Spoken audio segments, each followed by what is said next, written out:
तुम्ही कधी असा अनुभव घेतलाय का, की मनापासून बोललात, खरं बोललात, पण समोरच्याने ऐकलंच नाही?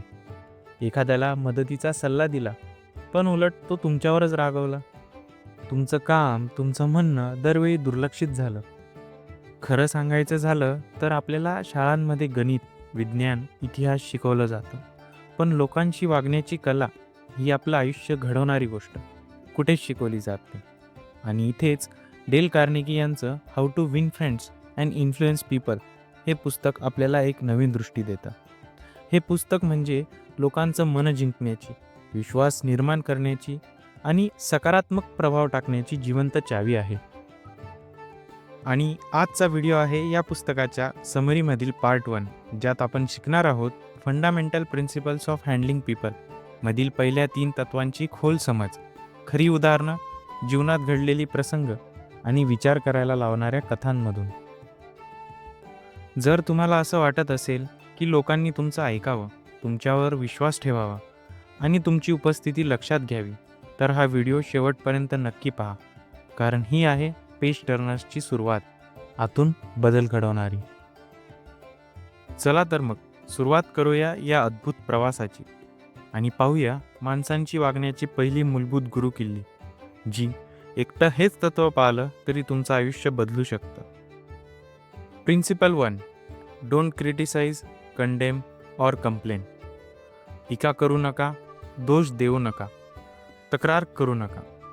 ऐकायला सोपं वाटतं, पण प्रत्यक्षात सर्वात अवघड. मी एकदा माझ्या मित्राच्या घरी गेलो होतो. त्याचा लहान भाऊ अभ्यास करत नव्हता. त्याच्या आईचा आवाज आला, किती आळशी आहेस रे तू, तुला काहीच कळत नाही का? याच पद्धतीने राहिलास तर आयुष्यात काहीच होणार नाही तुझं. मुलगा शांत होता, डोळे खाली, आणि हळूच उठून दुसऱ्या खोलीत गेला.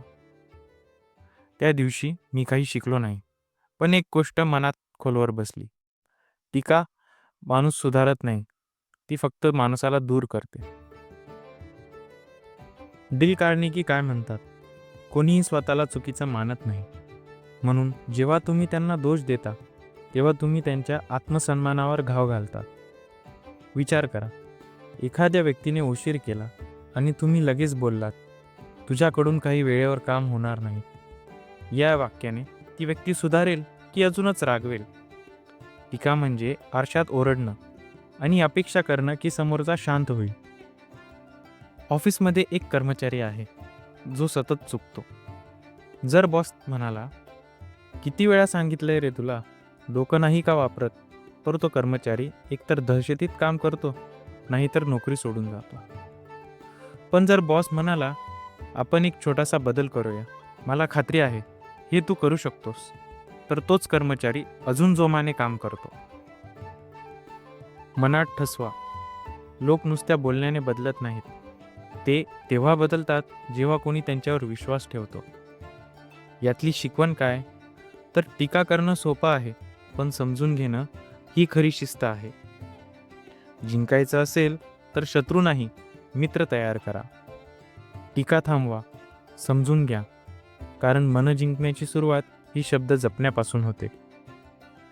आता आपण पुढच्या तत्वाकडे वळूया, जे टीकेच्या विरुद्ध आहे आणि माणसाला जगायला उमेद देतं. प्रामाणिक कौतुक. Principle 2. Give honest and sincere appreciation. प्रामाणिक आणि मनापासून कौतुक करा.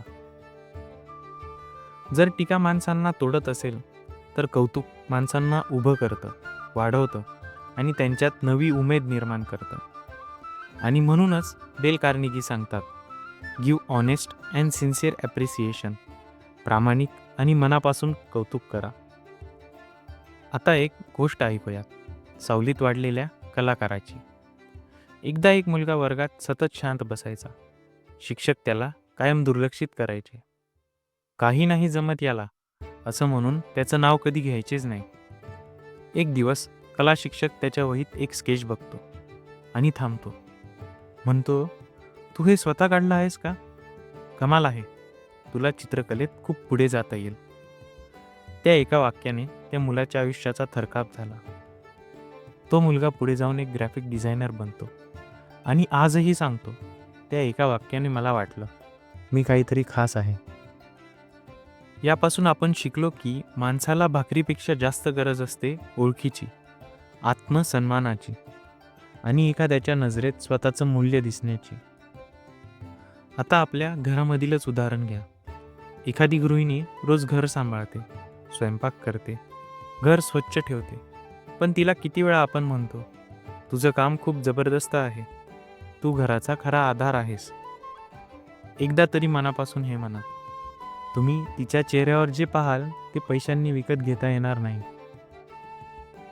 डेल कार्नेगी म्हणतात, प्रामाणिक कौतुक हे माणसाच्या मनात खोलवर रुततं आणि त्याला पुढे नेण्याची ताकद देतं.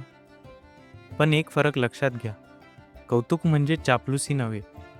चापलुसी म्हणजे स्वार्थासाठी केलेलं खोटं गोड बोलणं, आणि प्रामाणिक कौतुक म्हणजे एखाद्या ठोस गोष्टीचं, विशेष गुणवत्तेचं मनापासून केलेलं कौतुक. तुम्हाला आठवतं का, कोणीतरी कधी तुमचं खरखरू कौतुक केलेलं आणि ते किती दिवस, किती वर्ष तुमच्या लक्षात राहिलं? त्या एका वाक्याने किती जणांचं आयुष्य बदललंय हे कळल्यावरच आपणही ते वापरायला शिकतो. कौतुक हे बियासारखं असतं, योग्य वेळी पेरलं तर आयुष्यभर उमलतं. आता आपण वळूया तिसऱ्या आणि शेवटच्या तत्वाकडे, जे संपूर्ण ह्युमन इंटरॅक्शनचं गुपित आहे, समोरच्याच्या आतून प्रेरणा निर्माण करण्याचं शक्तिशाली शास्त्र. तयार आहात ना? Principle 3, arouse in the other person and eager want. समोरच्याच्या मनात तीव्र इच्छा निर्माण करा. पुण्याच्या फर्ग्युसन कॉलेज बाहेर एक वडापाव विक्रेता होता, जग्या. एक दिवस MBA करणारा मुलगा त्याला विचारतो, तू इतके ग्राहक कसे खेचतोस? आम्ही बिझनेस शिकतोय, तू काय शिकलास? जग्या हसून म्हणाला, मी लोकांना फक्त वडापाव देत नाही, त्यांना गॅरंटी देतो, गरम नसेल तर पैसे परत. पुढे तो म्हणाला, त्यांना काय हवं आहे? गरमपणा, चव, आत्मविश्वास. मी त्यात त्यांची इच्छा पूर्ण करतो, म्हणून ते माझ्याकडे येतात. त्या मुलाने पुढे कस्टमर सायकोलॉजीवर प्रेझेंटेशन दिलं आणि सुरुवात केली त्या वडापाववाल्याच्या गोष्टीने. जग्या विक्री करत नव्हता, गरज पूर्ण करत होता, म्हणून लोक आकर्षित होत होते.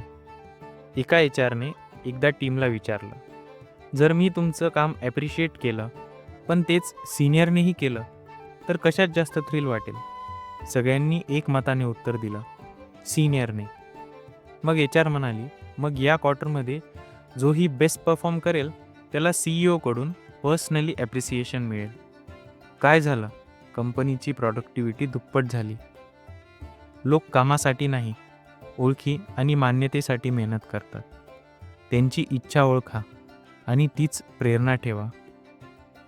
मित्रांनो, आज आपण बघितलं, जग बदलायचं असेल तर आधी लोकांशी वागणं शिकावं लागतं आणि त्या बदलाची सुरुवात होते स्वतःपासून. 3 तत्व जी आपण आज शिकलो.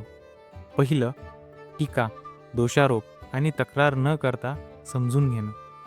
दुसरं, लोकांना प्रामाणिक, महत्त्व आणि कौतुक देणं. आणि तिसरी गोष्ट, त्यांच्या मनात त्यांच्या भाषेत इच्छांची ठिणगी पेटवणं.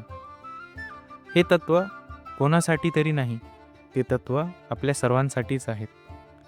आपलं घर अधिक शांत व्हावं, नाती घट्ट व्हावीत आणि ऑफिसमध्ये आपल्या लीडरशिपला शाईन व्हावी, म्हणून हे तत्व आहेत. जर हे 3 प्रिन्सिपल्स तुमच्याही मनाला भिडले असतील तर हा व्हिडिओ नक्की शेअर करा एखाद्या अशा व्यक्तीसोबत ज्याच्या आयुष्यात ही शिकवण उपयोगी ठरेल. आणि हो, हा होता पार्ट 1. पुढच्या भागात आपण पाहणार आहोत 6 प्रभावी मार्ग ज्याने लोकांमध्ये आपण पॉप्युलर हो, आणि त्यामागची सायकोलॉजी, ॲनेक्डोट्स आणि रिअल लाईफ ट्रिक्स. म्हणून पेज टर्नर्सला सबस्क्राईब करा आणि नेक्स्ट पार्ट मिस करू नका. मी आहे आरव आणि तुम्ही बघत आहात पेज टर्नर्स. पुन्हा भेटूया पुढच्या पानावर. आणि हो, खाली दिलेल्या लिंकवरून तुम्ही हे कमाल पुस्तक खरेदीही करू शकता. धन्यवाद.